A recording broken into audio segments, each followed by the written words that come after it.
नमस्कार विद्यार्थी मित्रांनो, मी एके सर तुमचं स्वागत करतो बायोकिरण या प्लॅटफॉर्मवरती. विद्यार्थी मित्रांनो, सध्या आपण डिस्कस करतो ह्यूमन हेल्थ अँड डिसीजेस हा चॅप्टर आणि आज आहे त्याचं थर्ड लेक्चर.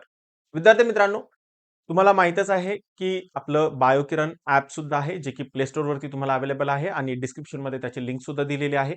तर ते ॲप तुम्ही डाउनलोड करा, ज्याच्यामध्ये तुम्हाला फ्री नोट्स मिळतील. या नोट्समध्ये एम-एस-टी सी-ई-टी, नीटचे पी-वाय-क्यू बरोबरच स्टेट बोर्डचे एक्सरसाइज सुद्धा दिलेले आहेत आणि त्यामुळे तुम्हाला स्टडी करणं खूप ईझी होणार आहे. चला तर विद्यार्थी मित्रांनो, आजच्या टॉपिकला सुरुवात करूया, ज्यामध्ये आपल्याला स्टडी करायचं आहे स्ट्रक्चर ऑफ अँटीबॉडी. बघा विद्यार्थी मित्रांनो, अँटीबॉडीचं जे स्ट्रक्चर आहे, so antibody are the glycoproteins. Glyco glyco means carbohydrate, proteins. So हे जे आहे तर कार्बोहायड्रेट प्लस प्रोटीनने बनलेली आहे. सो बघा इथे काय म्हटलंय, so which are highly specific and specific antigen. Okay, ही हायली स्पेसिफिक आहे कुणासाठी? टू स्पेसिफिक अँटीजनसाठी. सो स्पेसिफिक अँटीजनसाठी स्पेसिफिक अँटीबॉडी असते. So they are also known as a immunoglobulins आणि अँटीबॉडीलाच म्हटलं जातं immunoglobulins, that is the Ig immunoglobulins. So produce in response to antigenic stimulation. जेव्हा अँटीजन बॉडीमध्ये येईल तेव्हाच अँटीबॉडी तयार होईल. So antibody are produced by plasma cell. Antibody कोणापासून तयार होते? तर प्लाझ्मा सेल मध्ये तयार होत असते, which in turns are form by B lymphocytes. The mature plasma cell produce antibodies at extreme rapid rate. आणि जे मॅच्युअर प्लाझ्मा सेल आहेत तर ती खूप फास्टली अँटीबॉडी प्रोडक्शन करत असते, near about 2000 molecules per second. आणि जवळपास 2000 अँटीबॉडीज मॉलिक्यूल जे आहेत तर ते पर सेकंद तयार होत असतात. सो इथे दिलेले आहेत बघा आपल्याला. So structure of antibody. आता अँटीबॉडीचं स्ट्रक्चर जर म्हटलं तर बघा, इथे अँटीजन बाइंडिंग साईट आहे. इथे या दोन्ही अँटीजन बाइंडिंग साईट आहे. त्याच्यानंतर इथे जे आहेत तर त्या काही लाईट चेन आहेत. त्याच्यानंतर इथे ह्या हेवी चेन आहेत. ह्या ज्या आहेत तर हेवी चेन आहेत, इकडे लाईट चेन आहेत. ओके. सो हे जे पोर्शन आहे, या दोन्ही चेन ज्या आहेत तर त्या कनेक्टेड असतात डायसल्फाइड बॉन्डनी. इथे मध्ये डायसल्फाइड बॉन्ड असतो. तुम्हाला क्वेश्चन विचारला जातो नीटमध्ये स्पेसिफिकली की which bond form in the antibody. So त्याचा आन्सर असेल डायसल्फाइड बॉन्ड. त्याच्यानंतर इथे हा जो तिरकापणा आहे तर याला म्हटलं तर हिंज. इथे हिंज असतो. त्याच्यानंतर इथे जे आहे तर हे व्हॅरिएबल पॅटर्न असतो, रिजन असतो, variable chain, region of light chain आणि variable region of heavy chain. या दोन्ही पण लाईट चेन आणि हेवी चेनचा हा व्हॅरिएबल पार्ट आहे. इथे अँटीजन बाइंडिंग होत असतो. ओके, अँटीजन बाइंडिंग होत असतो. सो यालाच अँटीजन बाइंडिंग साईटलाच पॅराटोप सुद्धा म्हटलं जातं. पॅराटोप. ओके, यालाच काय म्हटलं तर पॅराटॉप म्हटलं जातं. ऍक्च्युली हे पॅराटॉप काय आहे तर अँटीजन वरती असतो इपिटोप आणि इपिटोप पॅराटॉप हे बाइंडिंग होत असतं. ओके, तर हे पण लक्षात ठेवा. So structure of antibody. आता स्ट्रक्चर ऑफ अँटीबॉडी जे आहे तर ते बघायचं. So antibody is the Y shape. Antibody कुठल्या शेपची असते तर वाय शेपची असते. So each immunoglobulins molecules is made up of 4 polypeptide chain. आणि काय होतं 4 पॉलिपेप्टाइड चेन बनवतात. देअर आर टू हेवी और टू लाईट चेन. हेवी चेनला एच चेन म्हटलं जातं, लाईट चेनला एल चेन म्हटलं जातं. The 4 polypeptide chain are held together by disulphide bond. आणि हे 4 पॉलिपेप्टाइड चेन जे आहेत तर त्यांना पकडून ठेवण्यासाठी, होल्ड करण्यासाठी इथे डायसल्फाइड बॉन्ड असतं. To form Y shape structure. Y shape structure form करतं. The region holding together arms and stem of antibody. आणि डायसल्फाइड बॉन्ड कनेक्टेड असतो. तर त्याच्यामुळे दोन स्ट्रक्चर होल्ड करण्यासाठी इथे एक हिंज असतं. Okay, hinge. स्टेम आणि जे काही आर्मचं स्ट्रक्चर आहे तर ते तयार होतं या हिंजमुळे. So each chain of antibody include two distinct region, the variable region and the constant region. दोन पार्ट आहे, एक आहे व्हॅरिएबल पार्ट आणि दुसरा आहे constant part. So variable region constitute antigen binding site, that is the paratope. बघा मी मगाशी सांगितलं होतं अँटीजन बाइंडिंग साइट जी आहे तर त्याला पॅराटोप म्हटलं जातं. So this part of antibody recognise and bind to specific antigen and form antigen antibody complex. So हे पॅराटोप जे आहे तर ते अँटीजन वरती असतात इपिटोप. इपिटोप पॅराटोप एकत्र येतात आणि फॉर्म करतात antigen antibody complex. So since most antibodies carry two antigen binding site, so they are said to be a bivalent. आणि टू अँटीजन बाइंडिंग साईट असतात प्रत्येक अँटीबॉडीवरती आणि त्याच्यामुळे अँटीबॉडी जी आहे तर ती बायव्हॅलंट तयार होते. So formation of antibody antigen complex. आता अँटीजन अँटीबॉडी कॉम्प्लेक्स कसा फॉर्म होतो? So study of antigen antibody interaction is called as a serology. Okay, antigen antibody interaction जे आहे तर ते स्टडी करण्याची एक ब्रांच आहे known as a serology. So each antibody is specific for a particular antigen. प्रत्येक antibody ही antigen साठी स्पेसिफिक असते. So combination site of antigen called as a अँटीजेनिक determinant known as a epitope. Okay, जो antigen वरती असतो epitope react with the antibody that is the paratope. अँटीजनचा जो paratope part असतो तर त्याच्यासोबत रिॲक्ट करते बघा with the corresponding antigen binding site of antibody called as a paratope. So epitope आणि पॅराटोप एकत्र येतो. So the antigen binding site paratope are located on the variable region of antibody. So small variation in the variable region make each antibody highly specific. आणि हे variable region जे आहेत अँटीबॉडीवरती असलेले हेच highly specific बनवतात particular अँटीजनसाठी. So highly specific for a particular antigen, the variable region enable the antibody to recognize the specific antigen and bind the specific antigen in lock and key manner, forming antigen antibody complex. हे जे आहे तर antigen antibody complex जे आहे तर ते lock and की सारखं असतं. म्हणजे पर्टिक्युलर लॉक साठी पर्टिक्युलर कीच असते, दुसऱ्या कीने ते लॉक ओपन होत नाही. ओके, त्याच पद्धतीनं पर्टिक्युलर अँटीजन साठी पर्टिक्युलर अँटीबॉडीच असते. म्हणजे पर्टिक्युलर इपिटोप साठी पर्टिक्युलर पॅराटोप असतो. आणि हे सगळं होतं because of variable region on the antibody. पुढे दिलेलं आहे बघा. So antigen on blood cell. Blood cell मध्ये कुठला अँटीजन असतात? So there are several known antigen in the blood cell on the surface of the human red blood cell. These antigen give rise to different blood group आणि त्याच्यामुळेच वेगवेगळे blood group बनतात. So there are many genetically determined blood group system like ABO blood group system, RH blood group system, Duffy system, Keed blood group system, Lewis blood group system, then P system, MNS system, Bombay blood group system. अशा जवळपास 120 प्रकारच्या blood group system आहेत. But आपण mostly दोन blood group system use करतो, ती म्हणजे ABO blood group system and RH blood group system. So firstly we discuss here the ABO blood group system. ABO blood group. आता ABO blood group काय आहे? So the ABO blood group were discovered by Karl लॅन्स्टेनर.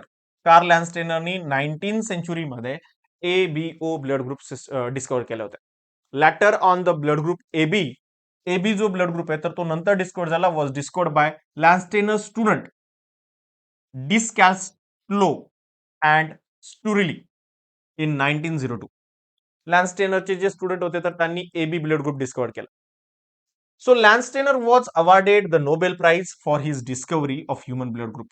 So लॅन्स्टेनरला Nobel prize पण दिलेला आहे.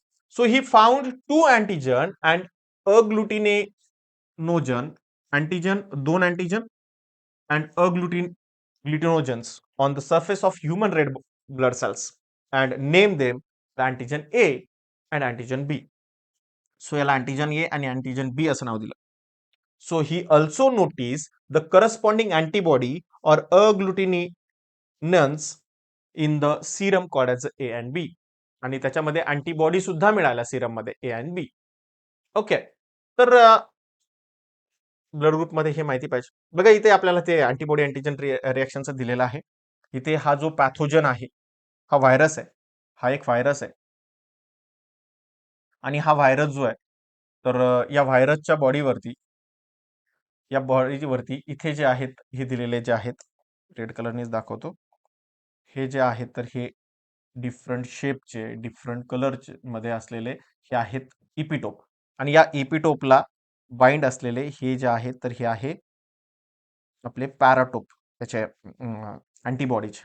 Okay, so particular जो इपिटोप असेल तर त्या पर्टिक्युलर जसं इथे दाखवलंय बघा, हा इथे अँटीजन अँटीबॉडी इंट्रॅक्शन झालंय, हा अँटीजनचा इपिटोप आहे, हा पॅराटोप आहे, इथे वेगळा आहे, सो इथे वेगळा आहे. प्रत्येकाचं वेगवेगळं असतं.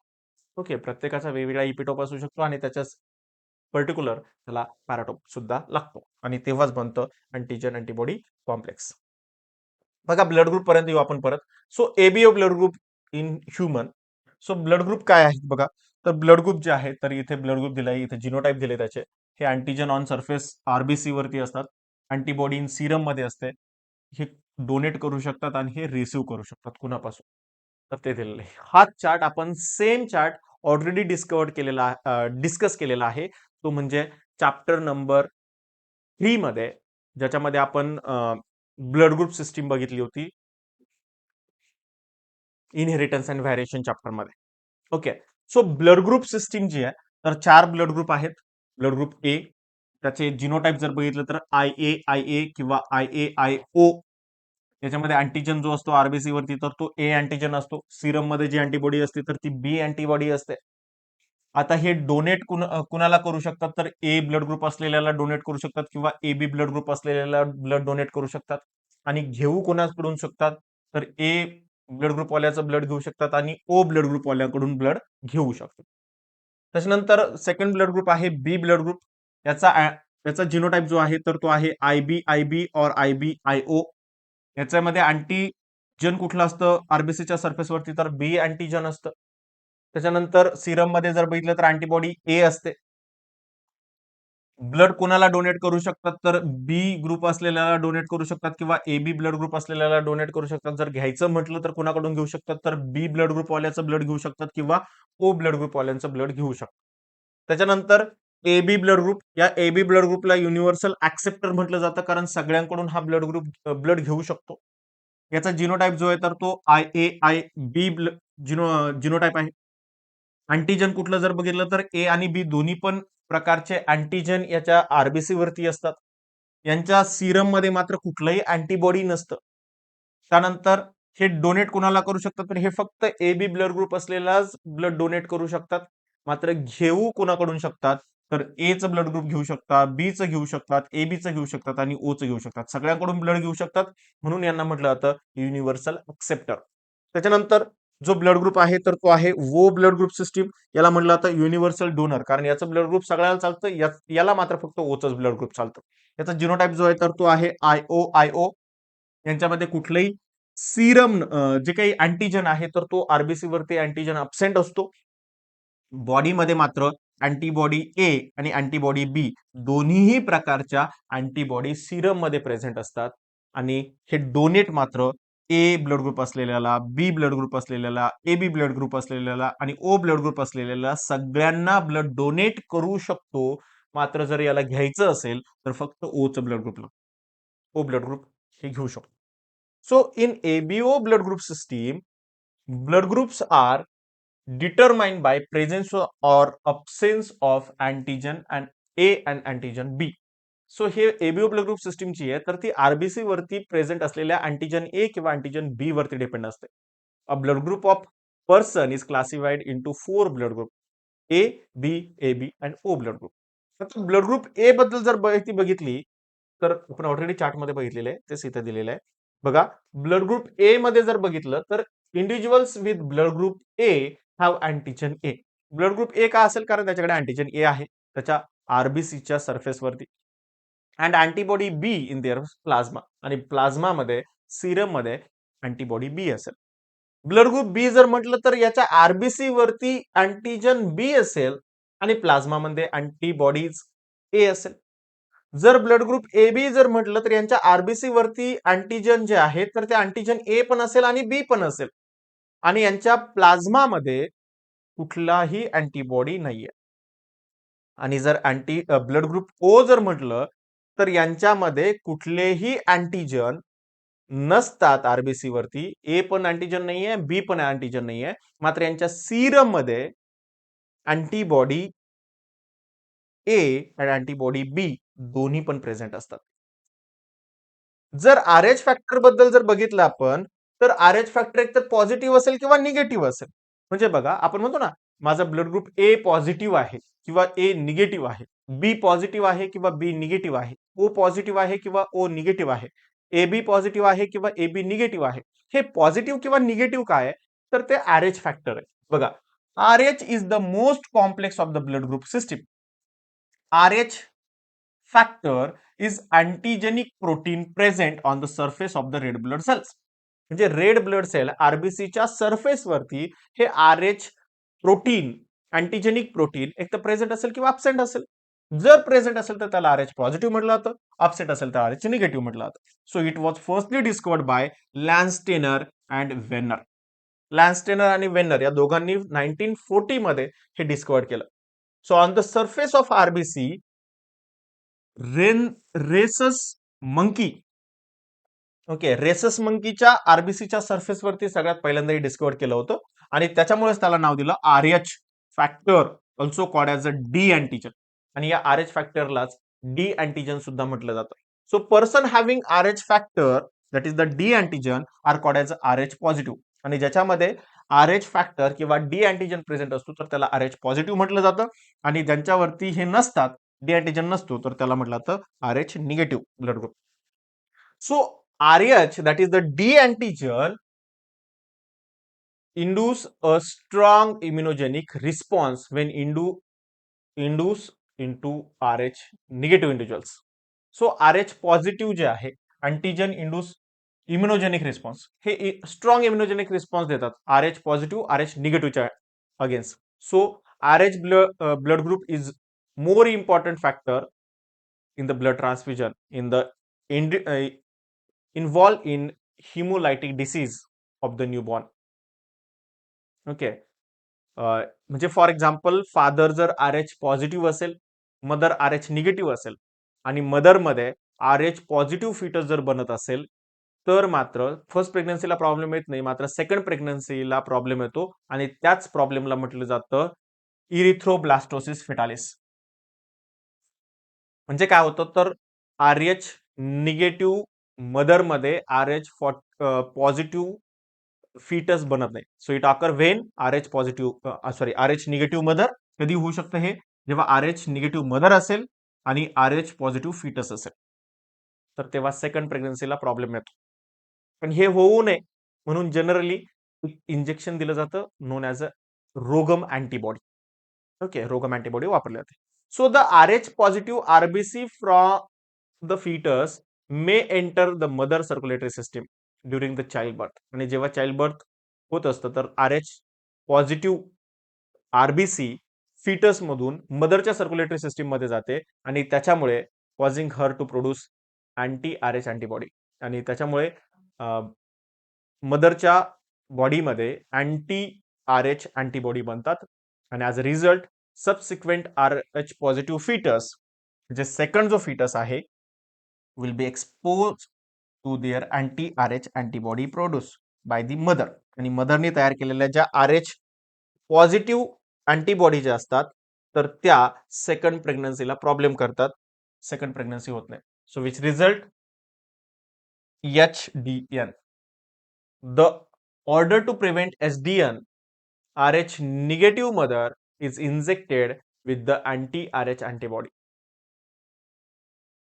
RH निगेटिव्ह मदर मध्ये काय इंजेक्ट केलं जातं, अँटी RH अँटीबॉडी इंजेक्ट केलं जातं during all pregnancies carrying RH positive foetus. आणि RH पॉझिटिव्ह फिटस जर असेल तर तेव्हा जर काय केलं जातं तर यांच्यामध्ये एक रोगम अँटीबॉडी जे की RH निगेटिव्ह असतं. Okay, RH negative antibody inject केलं जातं. तर हे लक्षात ठेवा. सो डिसीज लक्षात ठेवा कुठला, इरिथ्रोब्लास्टोसिस फिटालिस. ओके, लक्षात राहील सर्वांना. ओके, नेक्स्ट आपल्याला डिस्कस करायचे तर ते म्हणजे कॉमन ह्युमन डिसीजेस. ओके, पुढचा टॉपिक जो आहे तर तो आहे common human diseases. So disease is defined as the condition of disturb और deranged functioning of one or more organ or organ system of the body caused due to the infection, defective diet or heredity. So disease म्हणजे काय तर आपल्या बॉडीमध्ये कुठलंही मिसफंक्शनिंग जे इन्फेक्शनमुळे असू शकतं, डिफेक्टिव्ह मेकॅनिझममुळे असू शकतं, डाएटमुळे असू शकतं, डिफेक्टिव्ह डाएटमुळे असू शकतं किंवा हेरिडिटी असू शकतं, म्हणजे अनुवंशिक असू शकतं. So all human disease can be broadly categorise into congenital disease और अक्वायर्ड डिसीज. सो दोन टाईपचे डिसीज आहेत, सगळे दोन टाईप मध्ये डिस्ट्रीब्यूट केलेले आहेत. एक म्हणजे कॉन्जेन्शियल डिसीज आणि दुसरं म्हणजे acquired disease. So first one is the congenital disease. So congenital disease are present from the birth, may be caused by genetic abnormality or metabolic disorders. एक तर हे इनहेरिटेड असू शकतात, जिनोमुळे असू शकतात किंवा मेटाबॉलिक डिसऑर्डर असू शकतात. So they may be permanent और वेअर पर्टिक्युलर प्रॅक्टिकली इनक्युरेबल. सो काय तर हे परमनंट असतात. कॉन्जेन्शियल डिसीज परमनंट असतात आणि प्रॅक्टिकली इनक्युरेबल असतात, म्हणजे हे बरे होऊ शकत नाही.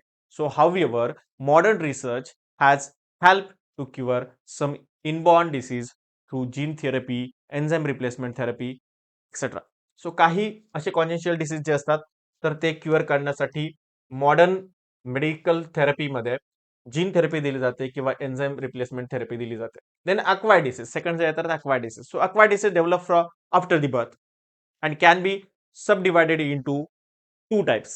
First one is the communicable disease or infectious disease, and second one is the non-communicable or non-infectious disease. म्हणजे जे एकापासून दुसऱ्याला होतात तर त्याला कम्युनिकेबल म्हटलं जातं, जे एकापासून दुसऱ्याला होत नाही तर त्याला नॉन कम्युनिकेबल म्हटलं जातं. बघा, the disease which are transmitted from infected person to another healthy person. Infected person कडून अनदर हेल्दी पर्सन कडे डायरेक्टली किंवा इनडायरेक्टली जर ट्रान्सफर होत असेल तर त्या डिसीजला म्हटलं जातं कम्युनिकेबल और infectious disease, like malaria and other disease which are be studied in this chapter are example of this type. Malaria आपल्याला या चॅप्टर मध्ये डिस्कस करायचं आहे. The disease cannot be transmit from infected person to the normal healthy person either directly or indirectly. जर transfer होत नसेल तर या टाइपला म्हटलं तर नॉन कम्युनिकेबल और non infectious disease like cancer और deficiency disorders are example of this type. So communicable disease are caused by pathogen like viruses, bacteria, fungi, helminth, worms, like that. So all disease causing organisms are called as a pathogens. आणि या जेवढे disease cause करतात त्या सगळ्या ऑर्गॅनिझमला मग ते it may be virus, it may be bacteria, it may be fungi, it may be helminth, it may be worms, all are including known as a pathogens. सगळ्यालाच काय म्हटलं जातं? पॅथोजन्स म्हटलं जातं. So many pathogens are use another organism. Many pathogens use another organism as a vector. जे disease transfer करण्यासाठी जे vehicle use केलं जातं तर त्याला म्हटलं जातं vector. So these vectors are actually parasite. Vector जे असतात तर ते पॅरासाइट असतात which are regularly come across. Parasite is a organism that live in or on the body of another organism and derive its nutrient from that the host organism.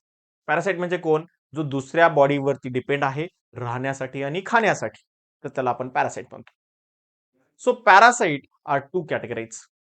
First one is the ecto parasite, जे की बॉडीवरती बाहेरच्या साईडनी attach असतात जसं की bedbug वगैरे, आणि काही असतात एंडो पॅरासाइट म्हणजे ते बॉडीच्या आतमध्ये राहतात like a plasmodium. So it is a protozoa endoparasite of the mosquito. So mosquito vector म्हणून असतो आणि प्रोटोझोआ जो आहे तर तो त्याचा एंडोपॅरासाइट असतो, जो की मॉस्किटो आणि ह्युमन मध्ये दोन्हीकडे पण सापडतो. फर्स्ट डिसीज बघूया आपण, that is the malaria. Okay, so first disease that is the malaria. So it is a vector. मलेरियासाठी वेक्टर काय? So mosquito. So vector borne infection आहे, इन्फेक्शन डिसीज आहे, caused by the protist that is the Plasmodium. Plasmodium नावाचा protist as a causal organism म्हणून काम करतो आणि याला ट्रान्सफर करण्यासाठी वेक्टर म्हणून मॉस्किटो काम करतो. So there are 4 species of Plasmodium, that is the Plasmodium vivax, Plasmodium ovale, Plasmodium malariae, Plasmodium फाल्सिपॅरम.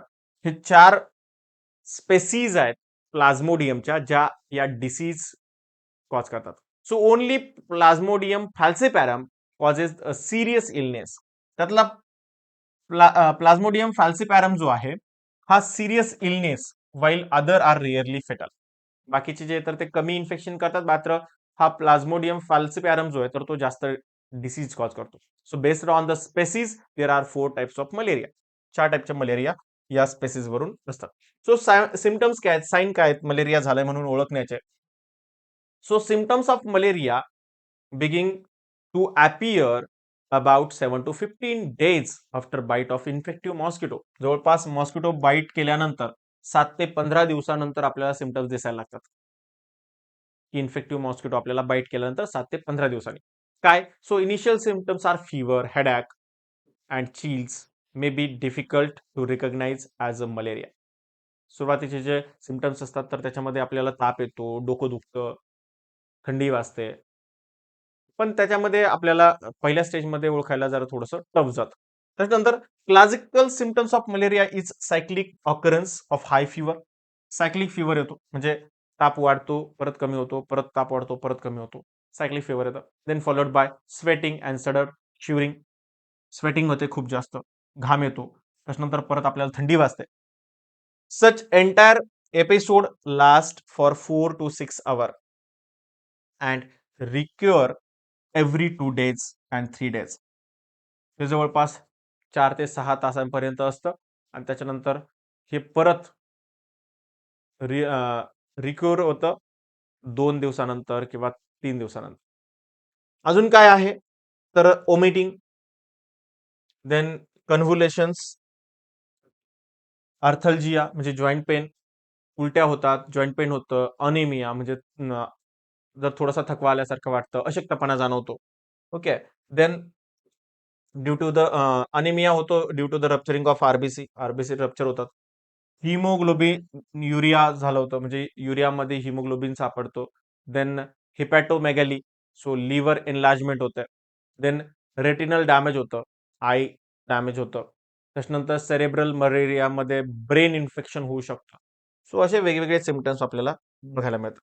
आता इथे वेगवेगळ्या स्पेसिसचा इन्क्युबेशन पिरियड दिलेला आहे, म्हणजे सिमटम्स दिसण्याचा पिरियड दिलेला आहे, ते स्वतःचे नंबर वाढवतात.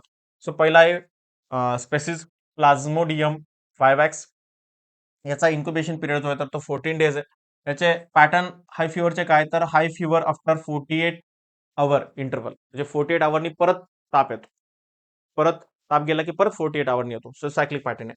त्याच्यानंतर प्लाझ्मोडियम मलेरी, त्याच्यामध्ये 28 डेजचा इन्क्युबेशन पिरियड आहे. High fever after 72 hours interval, 72 अवर्सनी परत हाय फिवर येतो. देन प्लाझ्मोडियम ओव्हली, त्याचा 17 डेज इन्क्युबेशन पिरियड आहे. High fever after 28 our interval, 28 आवरनी परत हाय फिवर येतो. त्याच्यानंतर प्लाझ्मोडियम फॅल्सिपॅरम 12 डेजचा इन्क्युबेटिंग पिरियड आहे. High fever at irregular intervals between 22 to 48 hours. 22 to 48 hour मध्ये याचा कुठलाही रेग्युलर टाइम नाहीये, रेग्युलर इंटरव्हल नाहीये, मात्र हाय फिवर येत असतो. सायक्लिक पॅटर्न आहे. आता सायकल ऑफ मॉस्किटो आणि सायकल ऑफ ह्युमन जर बघितलं, याचं डिसीज कसा ट्रान्सफर होतो, तर बघा इथे दिलेलं आहे एका फिगरमध्ये. काय सांगितलं तर बघा, मॉस्किटो इन्फेक्टेड पर्सनला बाईट करतो. त्याच्यानंतर ते जे काही गॅमेटोसाइट्स असतात ह्युमन मध्ये तयार झालेले, तर ते मॉस्किटो मध्ये येतात. अॅनाफिलस मॉस्किटो मध्ये येतात जनरली, फिमेल मध्ये. त्याच्यानंतर त्याच्यापासून मायक्रोगॅमेटी तयार होतं. मायक्रोगॅमेटी पासून मॅक्रोगॅमेट तयार होतात. नंतर त्याच्यापासून झायगोट बनतो.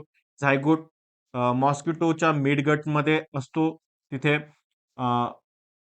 कायनेट्स जे आहेत तर ते सेलमध्ये जातात. सेलमधून ते परत oocytes तयार करतात. oocytes बस्ट होतात आणि बस्ट झाले की त्याच्यापासून बनतात स्पोरोझाइट्स. स्पोरोझाइट जे आहे तर ते मॉस्किटोच्या सलायव्हरी ग्लँड्स मध्ये येतात आणि परत तो नॉर्मल पर्सनला बाईट केलं की नॉर्मल पर्सनच्या बॉडीमध्ये गेल्यानंतर हिपॅटिक सेलमध्ये ते जातात जनरली. हिपॅटिक सेल्स डॉर्मंट हिपॅटिक सेल्स मध्ये कन्वर्ट होते, म्हणजे हॅप्नोझॉइड्स म्हटलं जातं त्याला. आता हे हॅप्नोझॉइड्स जे आहेत तर ते मॅच्युअर होतात. मॅच्युअर झालं की ते बस्ट होतात. बस्ट झालं की त्याच्यातून मेरोझॉइड्स बाहेर पडतात. हे मेरोझॉइड्स इरिथ्रोसाइट्स वरती जातात. इरिथ्रोसाइट्स म्हणजे आरबीसी. आरबीसी मध्ये जातात. आरबीसी मध्ये ट्रोपोझॉइड्स फॉर्मेशन करतात आणि ट्रोपोझॉइड्स फॉर्मेशन केलं कम्प्लीट पॅक झाली इरिथ्रोसाइट्स, की इरिथ्रोसाइटिक सिझॉन्स होतं म्हणजे ती बस्ट होते आणि बस्ट झालं, रप्चर इरिथ्रोसाइट झालं, की त्याच्यापासून न्यू इन्फेक्टेड इरिथ्रोसाइट्सला नवीन इरिथ्रोसाइट्सला इम्पॅक्ट करतं, ज्याच्यामध्ये गॅमेटोसाइट्स असतात आणि ते परत नवीन इरिथ्रोसाइट जे आहे तर ते न्यू दुसऱ्या मॉस्किटो जी असते, अॅनाफिलस मॉस्किटोची जी फिमेल असते, तर तिने बाईट केलं की तिला जाते आणि परत इन्फेक्शन दुसऱ्या ह्युमनला होतं. तर ही पूर्ण जी सायकल आहे, तर त्याला म्हटलं जातं life cycle pattern of Plasmodium in mosquito and human.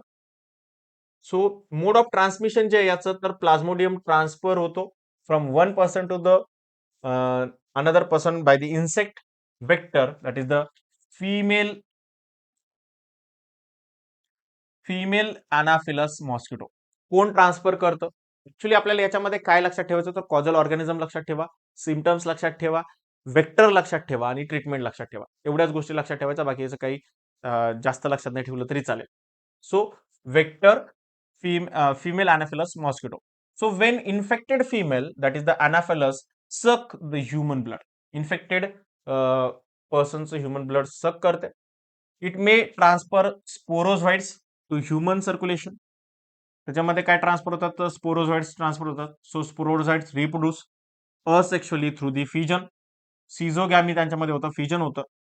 It liver cell in the liver cell and erythrocytes. त्यांच्यामध्ये फिजन झालं की इरिथ्रोसाइट्स मध्ये, लिव्हर सेल मध्ये, इरिथ्रोसाइट्स मध्ये फिजन होतं. द सेल फॉर्म आर नाव कॉल्ड एज अ मेरोझाइट्स. आणि जे सेल तयार होतात त्यांना मेरोझाइट्स म्हटलं जातं. The cell form within the erythrocytes function as a gametocytes. त्याच्यापासून गॅनी होतं, जे गॅमोसाइट्स बनवले जातात. So beside it form gametocyst within erythrocytes. Erythrocytes मध्ये गॅमेटोसाइट्स बनलेले आहेत, सो त्याला म्हटलं जातं gamogony. Then gametocytes if taken up by female Anopheles, आणि हे गॅमेटोसाइट जे आहे तर ते फिमेल अनाफिलसच्या बॉडीमध्ये जातात. So fertilisation occur in the guts, त्याचं गट्स मध्ये फर्टिलायझेशन होतं. देन डिप्लॉइड झायगोट तयार होतो, is form which transform into oocytes. oocytes बनवले जातात. So oocytes form large number of haploid sporozoites. या oocytes पासून खूप सारे नंबर स्पोरोझॉइड्स बनवले जातात. स्पोरोझॉइड्स जे आहेत तर त्याच्यामध्ये मियोसिस होतं म्हणजे स्पोरोगॅमी होतं. Sporozoites migrate into salivary gland. त्या अनाफिलस मॉस्किटोच्या सलायव्हरी ग्लँड मध्ये स्पोरोझॉइड जातात and are ready to infect new human host, आणि परत नवीन ह्युमन होस्टला ते इन्फेक्शन कॉज करतात. त्याचं डायग्नोसिस कसं केलं जातं? So malaria can diagnosis by microscopic study of blood smear. Blood smear study केलं जातं, ब्लडला स्मेअर केलं जातं, ब्लड स्मेअरला स्टडी केलं जातं मायक्रोस्कोपच्या under. Then beside other rapid diagnostic test based on nucleic acid amplification technique. अजून एक रॅपिड टेस्ट आहे, न्यूक्लिक ऍसिड अँप्लिफिकेशन करून टेस्ट केलं जातं.